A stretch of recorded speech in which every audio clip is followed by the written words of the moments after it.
What's up mga kabok? It's me, your kabok. Nagtatrabaho, nagninegosyo para sa pamilya at ngayon nagbablog para sa bayan. At napapasabi ka naman talaga ng hi, buhay! At for today's video nga naman mga kabok ay magluluto naman nga tayo ng isa sa pinakamasarap ng ulam. At kung gusto mo matutunan, panoorin mo hanggang dulo. At syempre, don't forget to follow.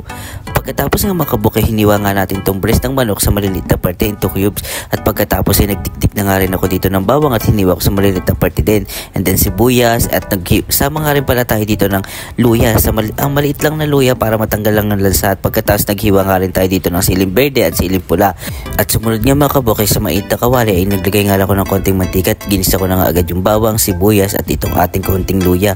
Itong luya ay optional lang, depende sa inyo kung gusto nyo nun may luya. Sa akin kasi gusto ng may luya para ba natatanggal yung konting lansa ng manok. At pagkatapos yung mga kabok, nilagay ko na nga yung manok at nilagay ko na nga rin itong paminta pagkatapos natin ikisado. At pagkatapos ay nilagay ko na nga rin yung konting sili. Konting sili lang yung nilagay ko at mamaya natin ilalagay yung iba pa para naman maganda yung pagkakatamis mamaya. At pagkatapos mga kabok na magisa ng mabuti itong ating breast chicken, nilagay ko na nga itong kokumama. Alam nyo ba na kokumama is the best na panggata talaga kasi ito yung unang piga at fresh gata at hindi mo na talaga mahihirapan pang pumila dun sa mga bilihan ng gata at magtatagal pa kasi ito the best na talaga, ready to use na ito. Kaya ano pa hinintay nyo? Fresh gata is the best, kokumama.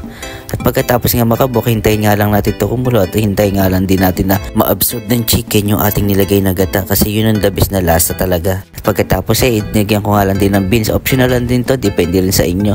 Pagkatapos naglagay nga rin ako ng pampalasa at inad na nga natin itong natirang sili kanina para naman the best talaga yung pagkakaanghang.